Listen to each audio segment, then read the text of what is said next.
Penguin Island by Anatole, France. Book 5, Modern Times. Chatillon. Book 5, Chapter 1. The Reverend Fathers Agaric and Cornemuse. Every system of government produces people who are dissatisfied. The Republic, or public thing, produced them at first from among the nobles who had been despoiled of their ancient privileges. These looked with regret and hope to Prince Crucho, the last of the Draconides, a prince adorned both with the grace of youth and the melancholy of exile. It also produced them from among the smaller traders who, owing to profound economic causes, no longer gained a livelihood. They believed that this was the fault of the Republic, which they had at first adored and from which each day they were now becoming more detached. The financiers, both Christians and Jews, became by their insolence and their cupidity the scourge of the country, which they plundered and degraded, as well as the scandal of a government which they never troubled either to destroy or preserve. So confident were they that they could operate without hindrance under all governments. Nevertheless, their sympathies inclined to absolute power as the best protection against the Socialists, their puny but ardent adversaries, and just as they imitated the habits of the aristocrats, so they imitated their political and religious sentiments. Their women, in particular, loved the prince and had dreams of appearing one day at his court. However, the Republic retained some partisans and defenders.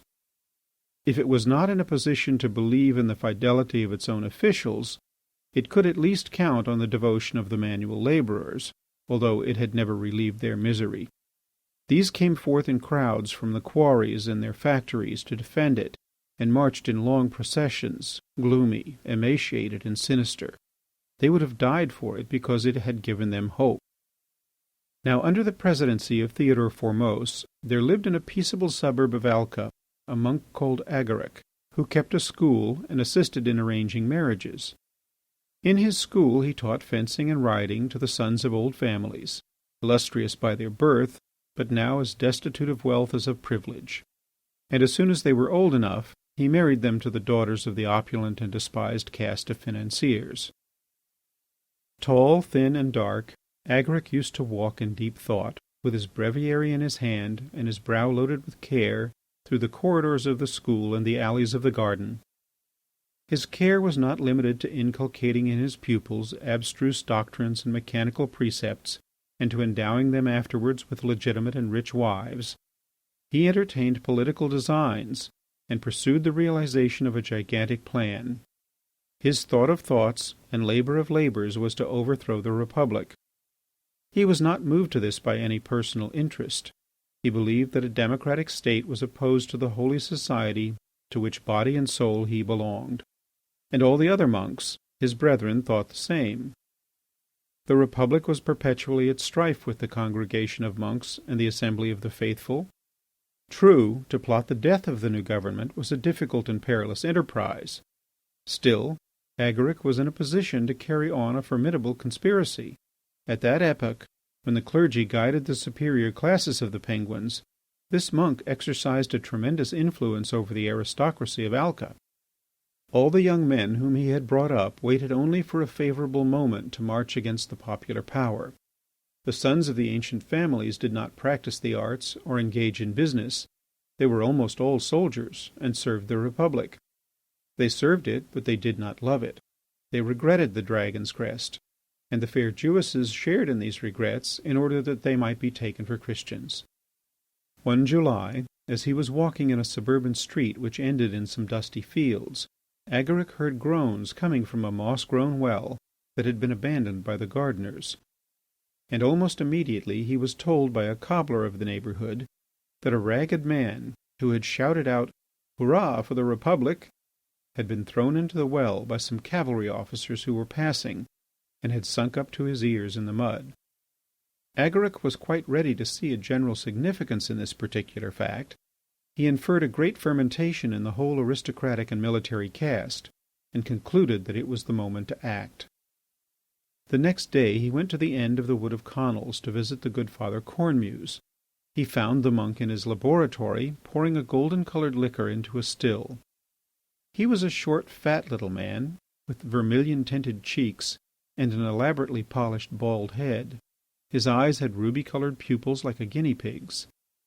He graciously saluted his visitor and offered him a glass of the St. Orberosian liqueur which he manufactured, and from the sale of which he gained immense wealth. Agaric made a gesture of refusal. Then, standing on his long feet and pressing his melancholy hat against his stomach, he remained silent. "Take a seat," said Cornemuse to him. Agaric sat down on a rickety stool, but continued mute. Then the monk of Conils inquired, "Tell me some news of your young pupils. Have the dear children sound views?" "I am very satisfied with them," answered the teacher. "It is everything to be nurtured in sound principles. It is necessary to have sound views before having any views at all, for afterwards it is too late. Yes, I have great grounds for comfort, but we live in a sad age." "Alas!" sighed Cornemuse. "We are passing through evil days." "Times of trial." "Yet, Cornemuse, the mind of the public is not so entirely corrupted as it seems." "Perhaps you are right." "The people are tired of a government that ruins them and does nothing for them. Every day fresh scandals spring up. The Republic is sunk in shame. It is ruined." "May God grant it." "Cornemuse, what do you think of Prince Crucho?" "He is an amiable young man, and, I dare say, a worthy scion of an august stock. I pity him for having to endure the pains of exile at so early an age. Spring has no flowers for the exile, and autumn no fruits. Prince Crucho has sound views. He respects the clergy. He practises our religion. Besides, he consumes a good deal of my little products." "Cornemuse, in many homes, both rich and poor, his return is hoped for. Believe me, he will come back." "May I live to throw my mantle beneath his feet," sighed Cornemuse. Seeing that he held these sentiments, Agaric depicted to him the state of people's minds such as he himself imagined them. He showed him the nobles and the rich exasperated against the popular government, the army refusing to endure fresh insults, the officials willing to betray their chiefs, the people discontented, riot ready to burst forth, and the enemies of the monks, the agents of the constituted authority, thrown into the wells of Alca. He concluded that it was the moment to strike a great blow. "We can," he cried, "save the Penguin people. We can deliver it from its tyrants, deliver it from itself, restore the dragon's crest, re-establish the ancient state, the good state, for the honour of the faith and the exaltation of the Church. We can do this if we will. We possess great wealth, and we exert secret influences. By our evangelistic and outspoken journals we communicate with all the ecclesiastics in towns and county alike, and we inspire them with our own eager enthusiasm and our own burning faith. They will kindle their penitents in their congregations. I can dispose of the chiefs of the army. I have an understanding with the men of the people. Unknown to them, I sway the minds of umbrella sellers, publicans, shopmen, gutter merchants, newspaper boys, women of the streets, and police agents. We have more people on our side than we need. What are we waiting for? Let us act." "What do you think of doing?" asked Cornemuse. "Of forming a vast conspiracy and overthrowing the Republic, of re-establishing Crucho on the throne of the Draconides." Cornemuse moistened his lips with his tongue several times. Then he said with unction, "Certainly the restoration of the Draconides is desirable. It is eminently desirable, and for my part desire it with all my heart. As for the Republic, you know what I think of it. But would it not be better to abandon it to its fate and let it die of the vices of its own constitution? Doubtless, Agaric, what you propose is noble and generous.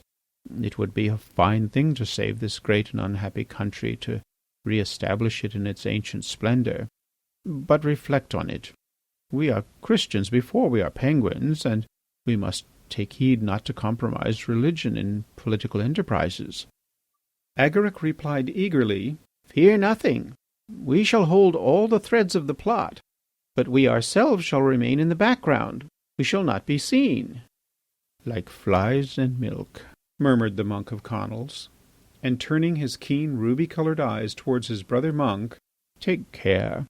Perhaps the Republic is stronger than it seems. Possibly, too, by dragging it out of the nerveless inertia in which it now rests, we may only consolidate its forces. Its malice is great. If we attack it, it will defend itself. It makes bad laws which hardly affect us. If it is frightened, it will make terrible ones against us. Let us not lightly engage in an adventure in which we may get fleeced. You think the opportunity a good one. I don't, and I am going to tell you why. The present government is not yet known by everybody. That is to say, it is known by nobody. It proclaims that it is the public thing, the common thing. The populace believes it and remains democratic and republican. But patience. This same people will one day demand that the public thing be the people's thing. I need not tell you how insolent, unregulated, and contrary to scriptural polity such claims seem to me. But the people will make them and enforce them, and then there will be an end of the present government. The moment cannot now be far distant, and it is then that we ought to act in the interests of our august body. Let us wait. What hurries us? Our existence is not in peril. It has not been rendered absolutely intolerable to us. The Republic fails in respect and submission to us. It does not give the priests the honours it owes them, but it lets us live. And such is the excellence of our position that with us to live is to prosper.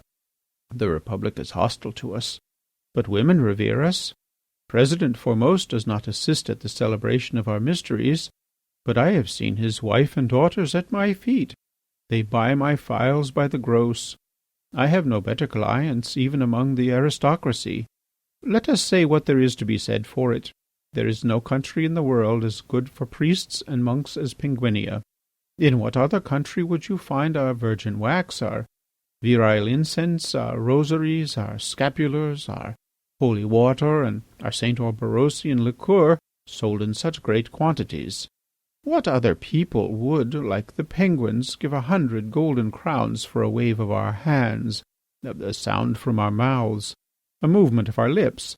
For my part, I gain 1,000 times more in this pleasant, faithful, and docile Penguinia by extracting the essence from a bundle of time than I could make by tiring my lungs with preaching the remission of sins in the most populous states of Europe and America.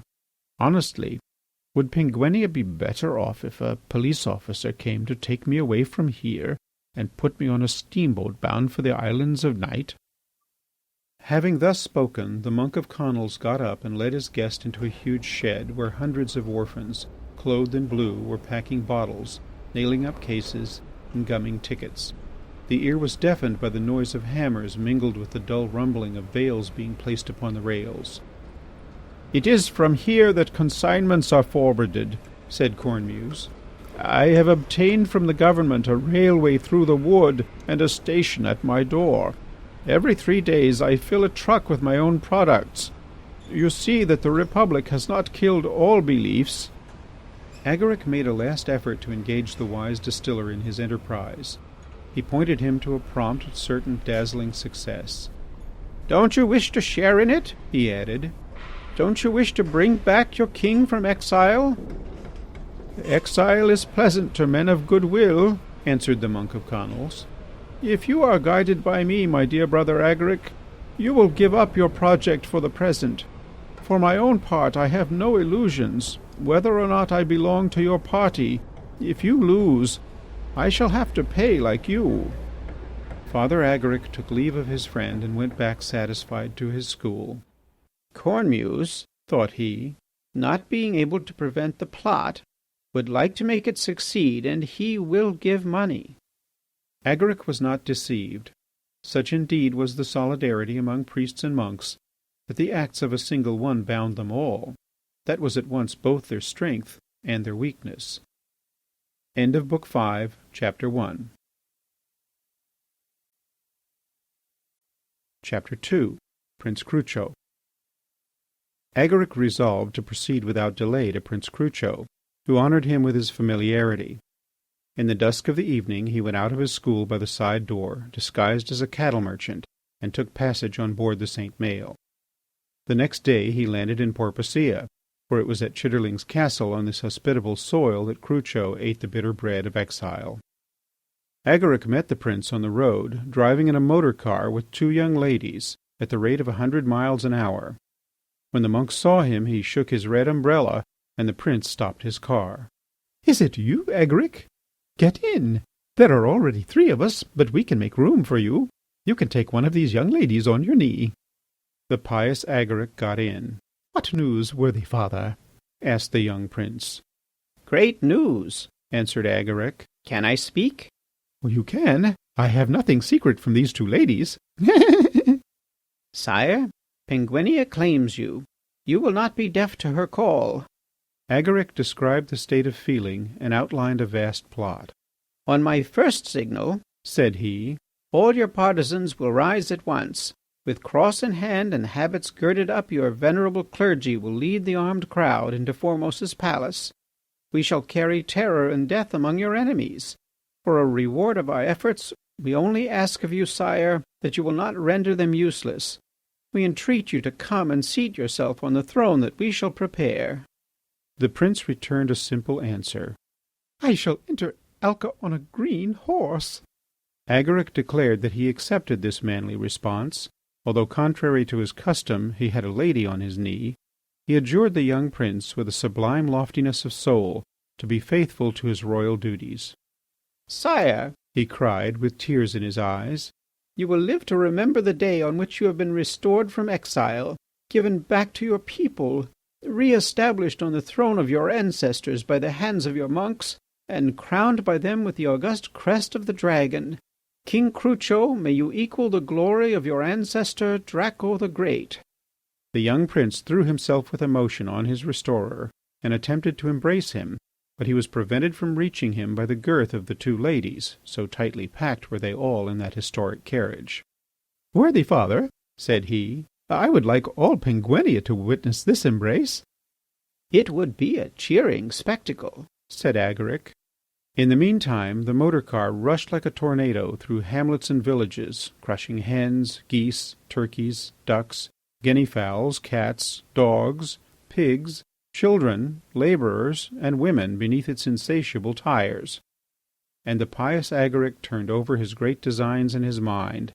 His voice, coming from behind one of the ladies, expressed this thought: "We must have money, a great deal of money." "That is your business," answered the prince. But already the park gates were opening to the formidable motor car. The dinner was sumptuous. They toasted the dragon's crest. Everybody knows that a closed goblet is a sign of sovereignty, so Prince Crucho and Princess Gudrune, his wife, drank out of goblets that were covered over like ciboriums.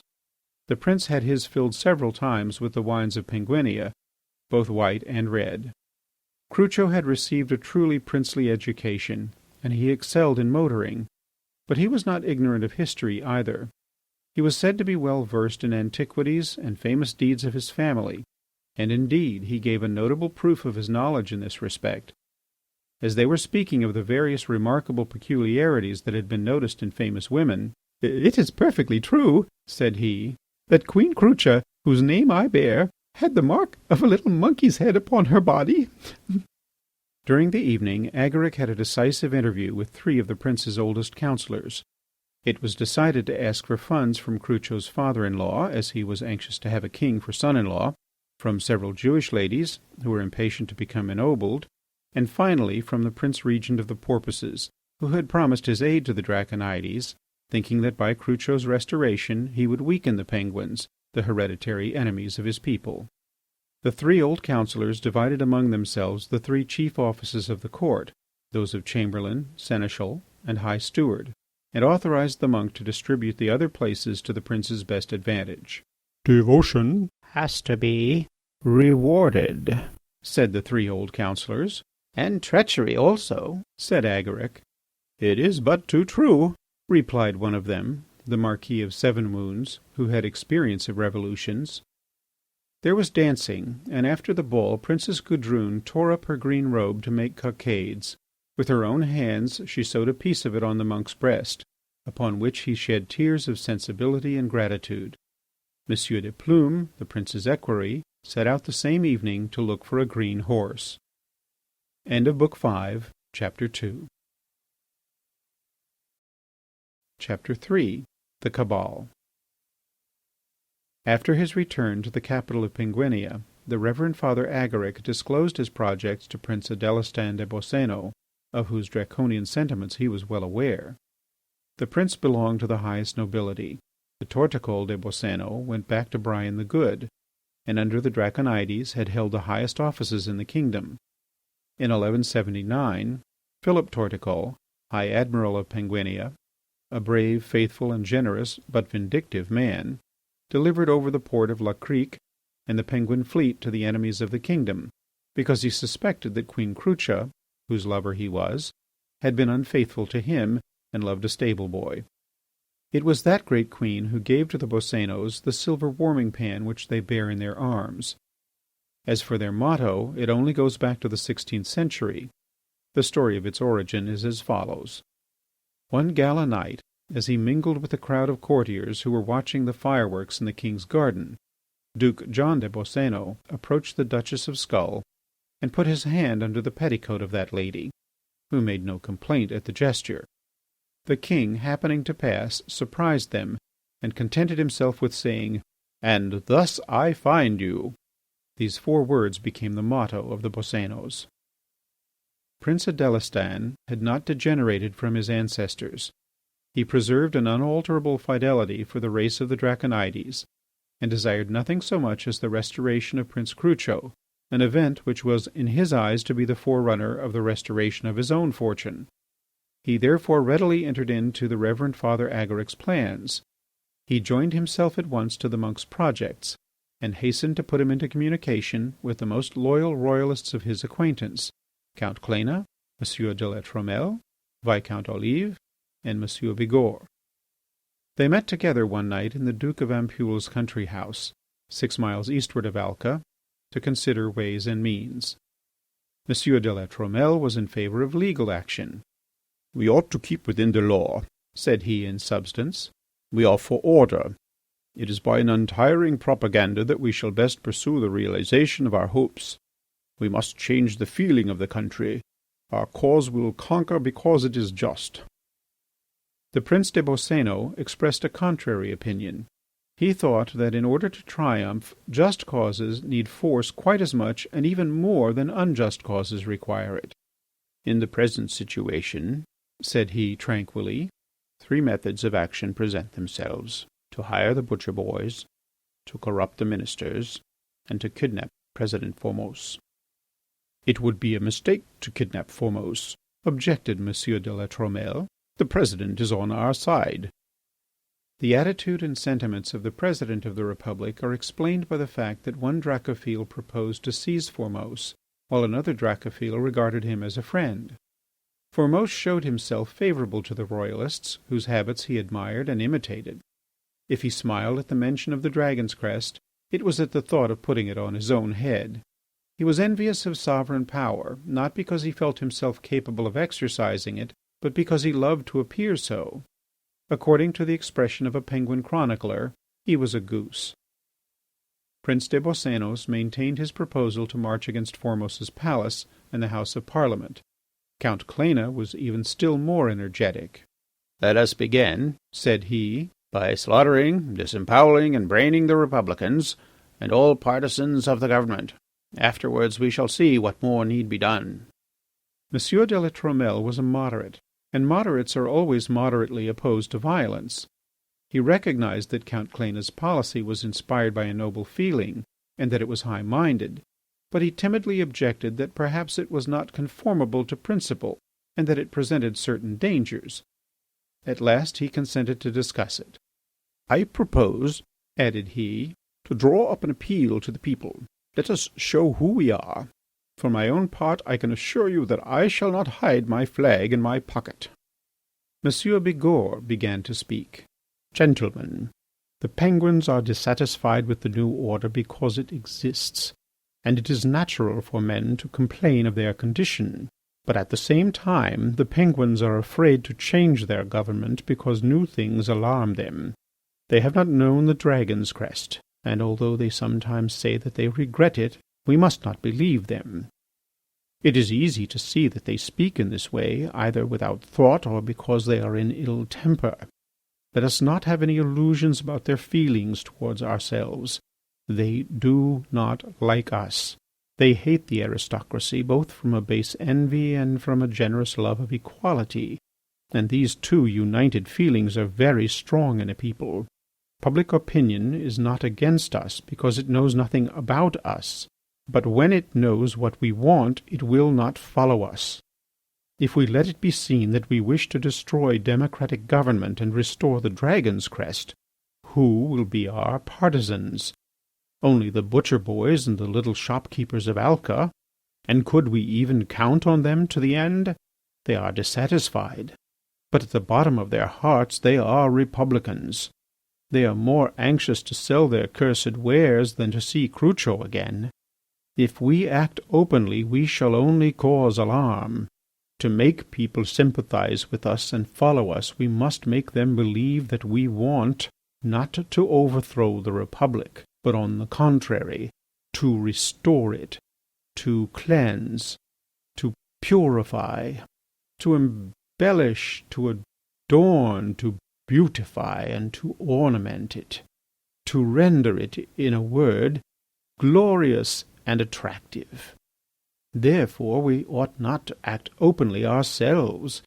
It is known that we are not favourable to the present order. We must have recourse to a friend of the Republic, and if we are to do what is best, to a defender of this government, we have plenty to choose from. It would be well to prefer the most popular, and if I dare say so, the most republican of them. We shall win him over to us by flattery, by presents, and above all by promises. Promises cost less than presents and are worth more. No one gives as much as he who gives hopes. It is not necessary for the man we choose to be of brilliant intellect. I would even prefer him to be of no great ability. Stupid people show an inimitable grace in roguery. Be guided by me, gentlemen, and overthrow the Republic by the agency of a republican. Let us be prudent, but prudence does not exclude energy. If you need me, you will find me at your disposal. This speech made a great impression upon those who heard it. The mind of the pious Agaric was particularly impressed, but each of them was anxious to appoint himself to a position of honour and profit. A secret government was organized, of which all those present were elected active members. The Duke of Ampoule, who was the great financier of the party, was chosen treasurer and charged with organizing funds for the propaganda. The meeting was on the point of coming to an end when a rough voice was heard singing an old air.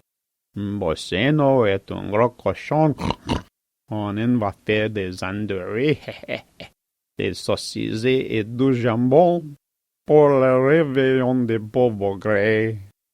It had for 200 years been a well-known song in the slums of Alca. Prince Boceno did not like to hear it.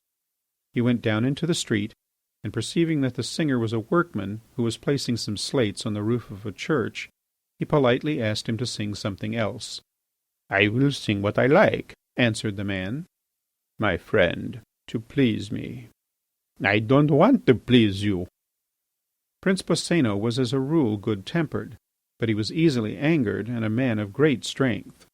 "Fellow, come down or I will go up to you," cried he in a terrible voice. As the workman, astride on his coping, showed no sign of budging, the prince climbed quickly up the staircase of the tower and attacked the singer. He gave him a blow that broke his jawbone and sent him rolling into a waterspout. At that moment 7 or 8 carpenters who were working on the rafters heard their companions cry and looked through the window. Seeing the prince on the coping, they climbed along a ladder that was leaning on the slates and reached him just as he was slipping into the tower. They sent him head foremost down the 137 steps of the spiral staircase. End of Book 5, Chapter 3. Chapter 4. Viscountess Olive. The Penguins had the finest army in the world. So had the Porpoises. And it was the same with the other nations of Europe. The smallest amount of thought will prevent any surprise at this, for all armies are the finest in the world. The second finest army, if one could exist, would be in a notoriously inferior position. It would be certain to be beaten. It ought to be disbanded at once.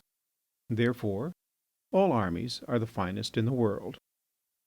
In France, the illustrious Colonel Marchand understood this when, before the passage of the Yalu, being questioned by some journalists about the Russo-Japanese war, he did not hesitate to describe the Russian army as the finest in the world, and also the Japanese. And it should be noticed that even after suffering the most terrible reverses, an army does not fall from its position of being the finest in the world. For if nations ascribe their victories to the ability of their generals and the courage of their soldiers, they always attribute their defeats to an inexplicable fatality. On the other hand, navies are classed according to the number of their ships. There is a first, a second, a third, and so on, so that there exists no doubt as to the result of naval wars. The Penguins had the finest army and the second navy in the world. This navy was commanded by the famous Chatillon, who bore the title of Emiralbar, and by abbreviation Emiral. It is the same word which, unfortunately in a corrupt form, is used today among several European nations to designate the highest grade in the naval service. But as there was but one Emiral among the Penguins, a singular prestige, if I dare say so, was attached to that rank. The Emiral did not belong to the nobility. A child of the people, he was loved by the people. They were flattered to see a man who sprang from their own ranks holding a position of honour. Chatillon was good-looking, and fortune favoured him. He was not over-addicted to thought. No event ever disturbed his serene outlook. The Reverend Father Agaric, surrendering to M. Bigorre's reasons, and recognizing that the existing government could only be destroyed by one of its defenders, cast his eyes upon Emiral Chatillon. He asked a large sum of money from his friend, the Reverend Father Cornemuse, which the latter handed him with a sigh, and with this sum he hired 600 butcher boys of Alca to run behind Chatillon's horse and shout, "Hurrah for the Emiral!" Henceforth Chatillon could not take a single step without being cheered. Viscountess Olive asked him for a private interview. He received her at the Admiralty, or better, Emiralty, in a room decorated with anchors, shells, and grenades. She was discreetly dressed in greyish blue. A hat trimmed with roses covered her pretty fair hair. Behind her veil her eyes shone like sapphires. Although she came of Jewish origin, there was no more fashionable woman in the whole nobility. She was tall and well shaped. Her form was that of the year, her figure that of the season. Emiral, said she in a delightful voice, I cannot conceal my emotion from you. It is very natural before a hero. You are too kind. But tell me, Viscountess, what brings me the honour of your visit? For a long time I have been anxious to see you, to speak to you, so I very willingly undertook to convey a message to you. Please take a seat. How still it is here. Yes, it is quiet enough. You can hear the birds singing. Sit down then, dear lady. And he drew up an armchair for her. She took a seat with her back to the light. Emiral, I came to bring you a very important message. A message... Explain. Emiral, have you ever seen Prince Crucho? Never. She sighed. It is a great pity. He would be so delighted to see you. He esteems and appreciates you. He has your portrait on his desk beside his mother's. What a pity it is he is not better known. He is a charming prince, and so grateful for what is done for him. He will be a great king, for he will be king without doubt. He will come back, and sooner than people think. What I have to tell you, the message with which I am entrusted, refers precisely to the... The Emerald stood up. Not a word more, dear lady. I have the esteem, the confidence of the Republic. I will not betray it. And why should I betray it? I am loaded with honours and dignities. Allow me to tell you, my dear Emiral, that your honours and dignities are far from equalling what you deserve. If your services were properly rewarded, You would be Emiralissimo and Generalissimo, Commander-in-Chief of the troops both on land and sea. The Republic is very ungrateful to you." "All governments are more or less ungrateful." "Yes, but the Republicans are jealous of you. That class of person is always afraid of his superiors. They cannot endure the services. Everything that has to do with the navy and the army is odious to them. They are afraid of you." "That is possible." "They are wretches. They are ruining the country. Don't you wish to save Penguinia?" "In what way?" "By sweeping away all the rascals of the Republic, all the Republicans." "What a proposal to make to me, dear lady!" "It is what will certainly be done. If not by you, then by some one else. The Generalissimo, to mention him alone, is ready to throw all the ministers, deputies, and senators into the sea, and to recall Prince Crucho." "Oh, the rascal, the scoundrel!" exclaimed the Emiral. "Do to him what he would do to you. The prince will know how to recognize your services. He will give you the constable's sword and a magnificent grant. I am commissioned, in the meantime, to hand you a pledge of his royal friendship." As she said these words she drew a green cockade from her bosom. "What is that?" asked the Emiral. "It is his colours, which Crucho sends you." "Be good enough to take them back." "So that they may be offered to the Generalissimo, who will accept them? No, Emiral, let me place them on your glorious breast."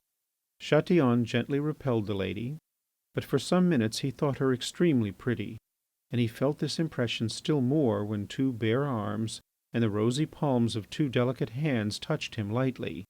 He yielded almost immediately. Olive was slow in fastening the ribbon.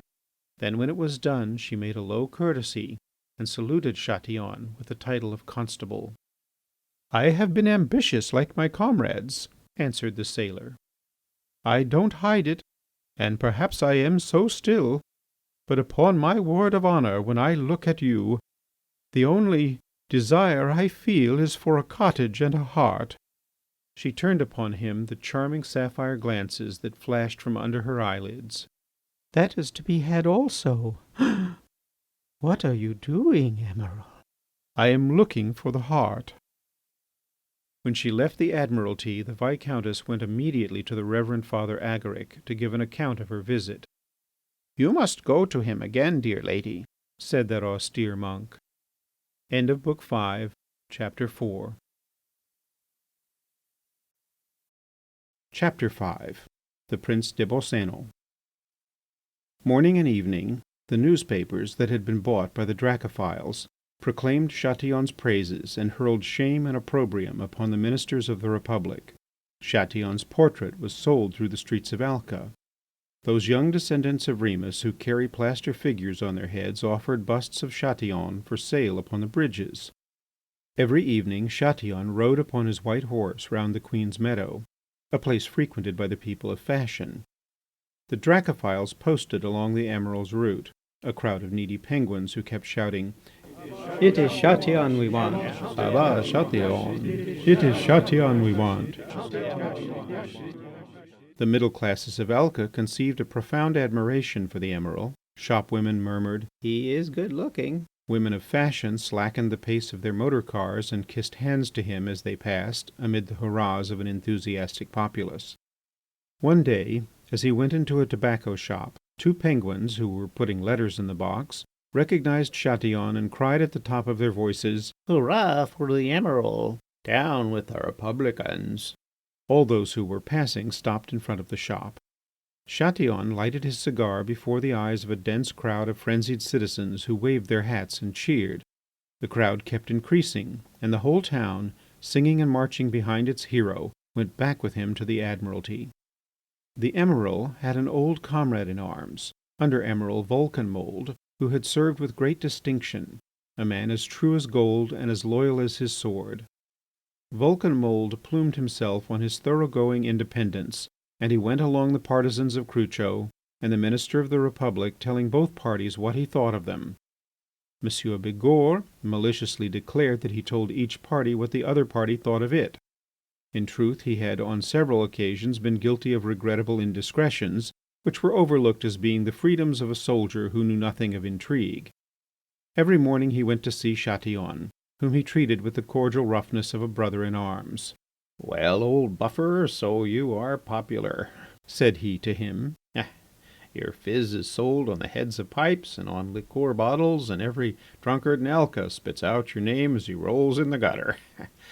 Chatillon, the hero of the Penguins. Chatillon, defender of the Penguin glory. Who would have said it? Who would have thought it?" And he laughed with his harsh laugh. Then, changing his tone, "But, joking aside, are you not a bit surprised at what is happening to you?" "No, indeed," answered Chatillon. And out went the honest Vulcanmould, banging the door behind him. In the meantime Chatillon had taken a little flat at No. 18 Johannes Talpa Street, so that he might receive Viscountess Olive. They met there every day. He was desperately in love with her. During his martial and Neptunian life he had loved crowds of women, red, black, yellow, and white, and some of them had been very beautiful. But before he met the Viscountess he did not know what a woman really was. When the Viscountess Olive called him her darling, her dear darling, he felt in heaven, and it seemed to him that the stars shone in her hair. She would come a little late, and as she put her bag on the table she would ask pensively, "Let me sit on your knee." And then she would talk of subjects suggested by the pious Agaric, interrupting the conversation with sighs and kisses. She would ask him to dismiss such and such an officer, to give a command to another, or send the squadron here or there, and at the right moment she would exclaim, "How young you are, my dear!" And he did whatever she wished, for he was simple. He was anxious to wear the constable's sword and to receive a large grant. He did not dislike playing a double part. He had a vague idea of saving Penguinia, and he was in love. This delightful woman induced him to remove the troops that were at La Cirque, the port where Crucho was to land. By this means it was made certain that there would be no obstacle to prevent the prince from entering Penguinia. The pious Agaric organized public meetings so as to keep up the agitation. The Dracophils held one or two every day in some of the 36 districts of Alca, and preferably in the poorer quarters. They desired to win over the poor, for they are the most numerous.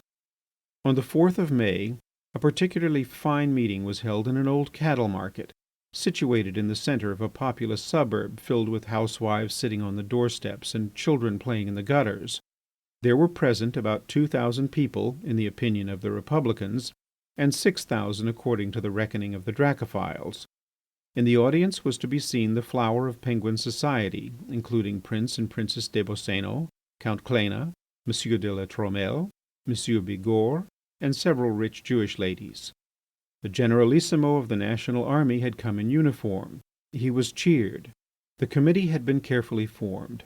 A man of the people, a workman, but a man of sound principles, M. Rochin, the secretary of the Yellow Syndicate, was asked to preside, supported by Count Cléna and M. Michaud, a butcher. The government which Penguinia had freely given itself was called by such names as cesspool and drain in several eloquent speeches, but President Formose was spared, and no mention was made of Crucho or the priests. The meeting was not unanimous. The defender of the modern state and of the Republic, a manual labourer, stood up.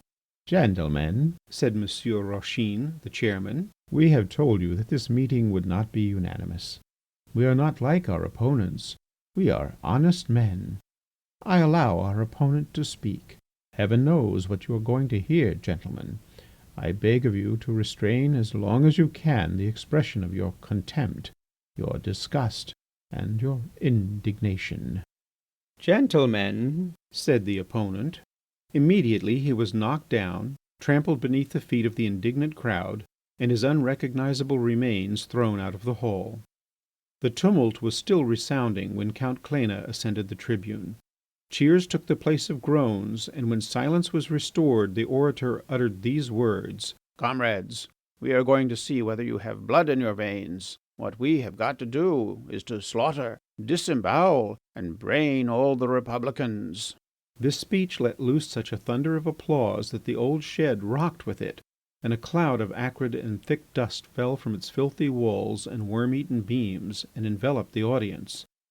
a resolution was carried vilifying the government and acclaiming Chatillon, and the audience departed singing the hymn of the Liberator. It is Chatillon we want.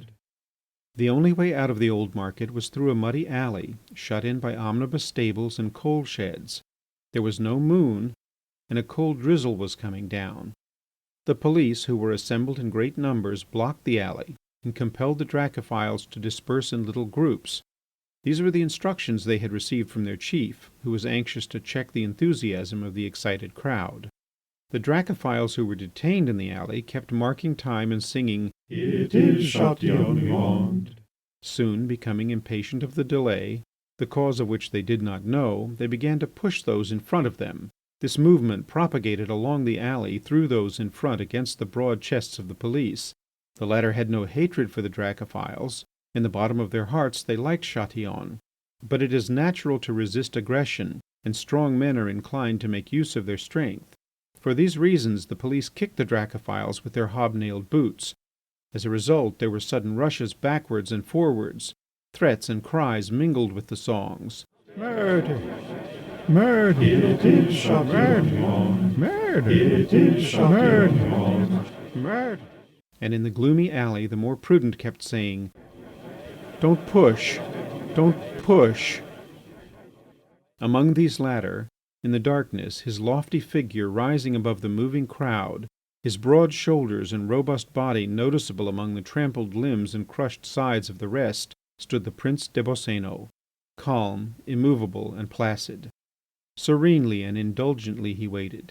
In the meantime, as the exit was opened at regular intervals between the ranks of the police, the pressure of elbows against the chests of those around the prince diminished, and people began to breathe again. You see, we shall soon be able to go out, said that kindly giant with a pleasant smile. Time and patience. He took a cigar from his case, raised it to his lips and struck a match. Suddenly, in the light of the match, he saw Princess Anne, his wife, clasped in Count Cléna's arms. At this sight he rushed towards them, striking both them and those around with his cane. He was disarmed, though not without difficulty, but he could not be separated from his opponent, and whilst the fainting princess was lifted from arm to her carriage over the excited and curious crowd, the two men still fought furiously. Prince des Boscénos lost his hat, his eyeglass, his cigar, his necktie, and his portfolio full of private letters and political correspondence. He even lost the miraculous medals that he had received from the good Father Cornemuse. But he gave his opponent so terrible a kick in the stomach that the unfortunate count was knocked through an iron grating and went head foremost through a glass door and into a coal shed. Attracted by the struggle and the cries of those around, the police rushed towards the prince, who furiously resisted them. He stretched 3 of them gasping at his feet and put 7 others to flight, with respectively a broken jaw, a split lip, a nose pouring blood, a fractured skull, a torn ear, a dislocated collarbone, and broken ribs. He fell, however, and was dragged, bleeding and disfigured, with his clothes in rags, to the nearest police station, where, jumping about and bellowing, he spent the night. At daybreak, groups of demonstrators went about the town singing, "It is Chatillon we want," and breaking the windows of the houses in which the ministers of the Republic lived. End of Book 5, Chapter 5. Chapter 6. The Emeralds Fall. That night marked the culmination of the Dracophil movement. The Royalists had no longer any doubt of its triumph. Their chiefs sent congratulations to Prince Crucho by wireless telegraphy. Their ladies embroidered scarves and slippers for him. Monsieur de Plume had found the green horse. The pious Agaric shared the common hope, but he still worked to win the partisans for the Pretender. They ought, he said, to lay their foundations upon the bedrock. With this design he had an interview with 3 trade union workmen. In these times the artisans no longer lived, as in the days of the Draconides, under the government of corporations. They were free, but they had no assured pay. After having remained isolated from each other for a long time, without help and without support, they had formed themselves into unions. The coffers of the unions were empty, as it was not the habit of the unionists to pay their subscriptions. There were unions numbering 30,000 members, others with 1,000, 500, 200, and so forth. Several numbered 2 or 3 members only, or even a few less, but as the lists of adherents were not published, it was not easy to distinguish the great unions from the small ones. After some dark and indirect steps, the pious Agaric was put into communication in a room in the Moulin de Galette with comrades Dagobert, Tronc, and Balafille, the secretaries of 3 unions, of which the first numbered 14 members, the second 24, and the third only 1. Agaric showed extreme cleverness at this interview. "Gentlemen," said he, "you and I have not, in most respects, the same political and social views, but there are points in which we may come to an understanding. We have a common enemy. The government exploits you and despises us. Help us to overthrow it. We will supply you with the means so far as we are able, and you can, in addition, count on our gratitude." "Fork out the tin," said Dagobert. The Reverend Father placed on the table a bag which the distiller of Conils had given him with tears in his eyes. "Done," said the 3 companions. Thus was the solemn compact sealed. As soon as the monk had departed, carrying with him the joy of having won over the masses to his cause, Dagobert, Tronc, and Balafille whistled to their wives, Amelia, Queenie, and Mathilda, who were waiting in the street for the signal, and all 6, holding each other's hands, danced around the bag, singing J'ai du bon pognon, tu ne l'aurais pas châtillon, la calotte. And they ordered a salad bowl full of warm wine. In the evening all 6 went through the street from stall to stall singing their new song. The song became popular, for the detectives reported that every day showed an increase of the number of workpeople who sang through the slums, J'ai du bon pognon, tu ne l'aurais pas châtillon, la calotte. The Dracophile agitation made no progress in the provinces. The pious Agaric sought to find the cause of this, but was unable to discover it until old Cornemuse revealed it to him. "I have proofs," sighed the monk of Conils, "that the Duke of Ampoule, the treasurer of the Dracophiles, has bought property in Porpoisia with the funds that he received for the propaganda." The party wanted money. Prince des Boscénos had lost his portfolio in a brawl, and he was reduced to painful expedients which were repugnant to his impetuous character. The Viscountess Olive was expensive. Cornemuse advised that the monthly allowance of that lady should be diminished. "She is very useful to us," objected the pious Agaric. "Undoubtedly," answered Cornemuse, "but she does us an injury by ruining us." A schism divided the Dracophiles. Misunderstandings reigned in their councils. Some wished that in accordance with the policy of M. Bigourd and the pious Agaric, they should carry on the design of reforming the public. Others, wearied by their long constraint, had resolved to proclaim the dragon's crest and swore to conquer beneath that sign. The latter encouraged the advantage of a clear situation and the impossibility of making a pretence much longer, and in truth the public began to see whither the agitation was tending, and that the Emiral's partisans wanted to destroy the very foundations of the Republic. A report was spread that the prince was to land at La Cirque and make his entry into Alca on a green horse. These rumours excited the fanatical monks, delighted the poor nobles, satisfied the rich Jewish ladies, and put hope in the hearts of the small traders. But very few of them were inclined to purchase these benefits at the price of a social catastrophe and the overthrow of the public credit, and there were fewer still who would have risked their money, their peace, their liberty, or a single hour from their pleasures in the business. On the other hand, the workmen held themselves ready as ever to give a day's work to the Republic, and a strong resistance was being formed in the suburbs. "The people are with us," the pious Agaric used to say. However, men, women, and children, when leaving their factories, used to shout with one voice, "À bas Chatillon! Hou la calotte!" As for the government, it showed the weakness, indecision, flabbiness, and heedlessness common to all governments, and from which none has ever departed without falling into arbitrariness and violence. In 3 words, it knew nothing, wanted nothing, and would do nothing. Formose, shut in his presidential palace, remained blind, dumb, deaf, huge, invisible, wrapped up in his pride as in an eiderdown. Count Olive advised the Dracophiles to make a last appeal for funds and to attempt a great stroke while Alca was still in a ferment. An executive committee, which he himself had chosen, decided to kidnap the members of the Chamber of Deputies and considered ways and means. The affair was fixed for the 28th of July. On that day the sun rose radiantly over the city. In front of the Legislative Palace women passed to market with their baskets, hawkers cried their peaches, pears and grapes, cab horses with their noses in their bags munched their hay. Nobody expected anything, not because the secret had been kept, but because it met with nothing but unbelievers. Nobody believed in a revolution, and from this fact we may conclude that nobody desired one.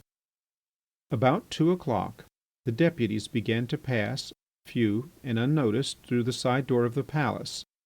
At 3 o'clock a few groups of badly dressed men had formed. At 3:30 black masses coming from the adjacent streets spread over Revolution Square. This vast expanse was soon covered by an ocean of soft hats, and the crowd of demonstrators, continually increased by sightseers, having crossed the bridge, struck its dark wave against the walls of the legislative enclosure. Cries, murmurs and songs went up to the impassive sky. Down with the deputies! Down with the Republicans! Death to the Republicans! The devoted band of Dracophils, led by Prince des Boscénos, struck up the august canticle. Vive Cruchot, vaillant et sage, plein de courage, dès le berceau. Behind the wall silence alone replied. The silence and the absence of guards encouraged and at the same time frightened the crowd. Suddenly a formidable voice cried out, "Attack!" and Prince des Boscénos was seen raising his gigantic form to the top of the wall, which was covered with barbs and iron spikes. Behind him rushed his companions, and the people followed. Some hammered against the wall to make holes in it, others endeavoured to tear down the spikes and pull out the barbs. These defences had given way in places, and some of the invaders had stripped the wall and were sitting astride on the top. Prince des Boscénos was waving an immense green flag. Suddenly the crowd wavered, and from it came a long cry of terror. The police and the Republican carabineers, issuing out of all of the entrances of the palace, formed themselves into a column beneath the wall, and in a moment it was cleared of its besiegers. After a long moment of suspense the noise of arms was heard, and the police charged the crowd with fixed bayonets.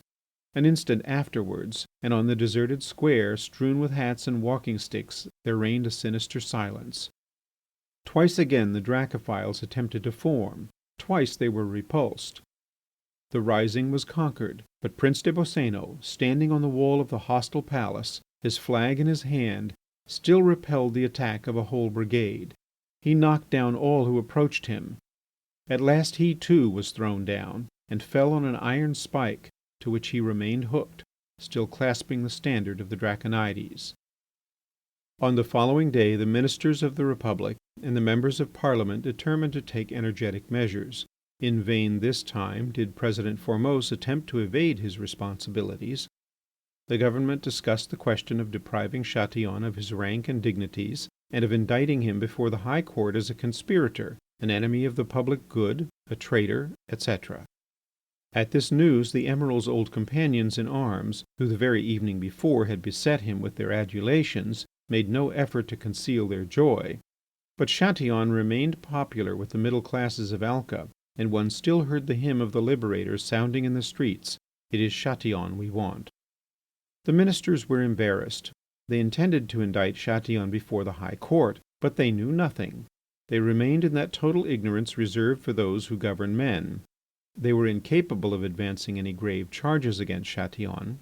They could supply the prosecution with nothing but the ridiculous lies of their spies. Chatillon's share in the plot and his relations with Prince Crucho remained the secret of the 30,000 Dracophils. The ministers and the deputies had suspicions and even certainties, but they had no proofs. The public prosecutor said to the Minister of Justice, "Very little is needed for a political prosecution, but I have nothing at all, and that is not enough." The affair made no progress. The enemies of the Republic were triumphant. On the 18th of September the news ran in Alca that Chatillon had taken flight. Everywhere there was surprise and astonishment. People doubted, for they could not understand. This is what had happened. One day, as the brave Under Emiral Vulcanmould happened, as if by chance, to go into the office of M. Barbotan, the Minister of Foreign Affairs, he remarked with his usual frankness: "Monsieur Barbotan, your colleagues do not seem to me to be up to much. It is evident that they have never commanded a ship. That fool Chatillon gives them a deuced bad fit of the shivers." The Minister, in sign of denial, waved his paper knife in the air above his desk. "Don't deny it," answered Vulcanmould. "You don't know how to get rid of Chatillon. You do not dare to indict him before the High Court because you are not sure of being able to bring forward a strong enough charge. Bigourd will defend him, and Bigourd is a clever advocate. You are right, Monsieur Barbotan. You are right. It would be a dangerous trial." "Ah, my good friend," said the Minister in a careless tone, "if you knew how satisfied we are. I receive the most reassuring news from my prefects. The good sense of the Penguins will do justice to the intrigues of this mutinous soldier. Can you suppose for a moment that a great people, an intelligent, laborious people, devoted to liberal institutions, which—" Vulcanmould interrupted with a great sigh. "Ah! If I had time to do it, I would relieve you of your difficulty. I would juggle away my Chatillon like a nutmeg out of a thimble. I would fillip him off to Porpoisia." The Minister paid close attention. "It would not take long," continued the sailor. "I would rid you in a trice of the creature. But just now I have other fish to fry. I am in a bad hole. I must find a pretty big sum. But deuce take it, honour before everything." The Minister and Under Emiral looked at each other for a moment in silence. Then Barbotan said with authority: "Under Emiral Vulcanmould, get rid of this seditious soldier. You will render a great service to Penguinia, and the Minister of Home Affairs will see that your gambling debts are paid." The same evening Vulcanmould called on Chatillon and looked at him for some time with an expression of grief and mystery. "Why do you look like that?" asked the Emiral in an uneasy tone. Vulcanmould said to him sadly: "Old brother in arms, all is discovered. For the past half hour the government knows everything." At these words Chatillon sank down overwhelmed.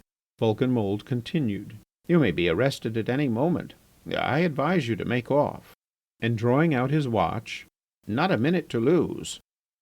"Have I time to call on the Viscountess Olive?" "It would be mad," said Vulcanmould, handing him a passport and a pair of blue spectacles and telling him to have courage. "I will," said Chatillon. "Good bye, old chum." "Good bye, and thanks. You have saved my life." "That is the least I could do." A quarter of an hour later the brave Emiral had left the city of Alca. He embarked that night on an old cutter at La Cirque and set sail for Porpoisia. But 8 miles from the coast he was captured by a despatch boat, which was sailing without lights and which was under the flag of the Queen of the Black Islands. That queen had for a long time nourished a fatal passion for Chatillon. End of Book 5, Chapter 6. Chapter 7. Conclusion. Nunc est bibendum. Delivered from its fears and pleased at having escaped from so great a danger, the government resolved to celebrate the anniversary of the Penguin regeneration and the establishment of the Republic by holding a general holiday. President foremost, the ministers, and the members of the Chamber and of the Senate were present at the ceremony. The Generalissimo of the Penguin army was present in uniform. He was cheered. Preceded by the black flag of misery and the red flag of revolt, deputations of workmen walked in the procession, their aspect one of grim protection. President, ministers, deputies, officials, heads of the magistracy and of the army, each in their own names and in the name of the sovereign people, renewed the ancient oath to live in freedom or to die. It was an alternative upon which they were resolutely determined, but they preferred to live in freedom. There were games, speeches, and songs. After the departure of the representatives of the state, the crowd of citizens separated slowly and peaceably, shouting out, "Hurrah for the Republic! Hurrah for liberty! Down with the shaven pates!" The newspapers mentioned only one regrettable incident that happened on that wonderful day. Prince des Boscénos was quietly smoking a cigar in the Queen's Meadow when the state procession passed by. The prince approached the minister's carriage and said in a loud voice, "Death to the Republicans!" He was immediately apprehended by the police, to whom he offered a most desperate resistance. He knocked them down in crowds, but he was conquered by numbers, and bruised, scratched, swollen, and unrecognizable even to the eyes of his wife, he was dragged through the joyous streets into an obscure prison. The magistrates carried on the case against Chatillon in a peculiar style. Letters were found at the Admiralty which revealed the complicity of the Reverend Father Agaric in the plot. Immediately public opinion was inflamed against the monks, and Parliament voted, one after the other, a dozen laws which restrained, diminished, limited, prescribed, suppressed, determined, and curtailed their rights, immunities, exemptions, privileges, and benefits, and created many invalidating disqualifications against them. The Reverend Father Agaric steadfastly endured the rigour of the laws which struck him personally, as well as the terrible fall of the Emerald of which he was the chief cause. Far from yielding to evil fortune, he regarded it as but a bird of passage. He was planning new political designs more audacious than the first. When his projects were sufficiently ripe, he went one day to the wood of Connels. A thrush sang in a tree, and a little hedgehog crossed the stony path in front of him with awkward steps. Agaric walked with great strides, muttering fragments of sentences to himself. When he reached the door of the laboratory in which, for so many years, the pious manufacturer had distilled the golden liqueur of St. Orberosia, he found the place deserted and the door shut. Having walked around the building, he saw in the back yard the venerable Cornemuse, who, with his habit pinned up, was climbing a ladder that leant against the wall. "Is that you, my dear friend?" said he to him. "What are you doing there?" "You can see for yourself," answered the monk of Connels in a feeble voice, turning a sorrowful look upon Agaric. "I am going into my house."